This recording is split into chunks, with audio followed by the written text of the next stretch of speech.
আহা, কি জ্ঞান আছে আপনার? কি জানেন বলেন? ভবিষ্যৎ জানেন? কালকে কি হবে জানেন? তো কি জানেন আপনি? কালকে কি হবে এটাই তো জানি না, এখন কি হবে তাই জানি না। পিছনে কি করছিলাম এটা মনে রাখতে পারেন? আজ থেকে 1 মাস আগে এই বিকেলে আপনি কি করতেছিলেন মনে আছে? এত দূরে যাওয়া লাগে না। আজ থেকে 1 সপ্তাহ আগে রাত্রে বেলায় কি খাইছিলেন মনে আছে? আজ থেকে 5 দিন আগে কোন জামাটা পড়ছিলাম মনে আছে? তো কি জানেন আপনি? কিছুই না। আমাদের জ্ঞানকে আল্লাহ বলেছেন কালিল। কি বলেছেন? এজন্য রব্বুল আলামিন বলেন তোমাদের জ্ঞান হলো কালিল। ওমা উতিতুম মিনাল ইলমি ইল্লা কালিলা।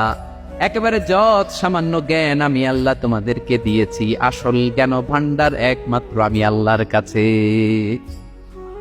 তাহলে আমাদের জ্ঞানকে আল্লাহ কি বলেছেন? কালিল। একটু বলুন কি বলেছেন? আওয়াজ করে বলুন। কেউ যেটা জানে না জানে কে? কেউ যেটা দেখে না দেখে কে? কেউ যেটা শোনে না শোনে কে?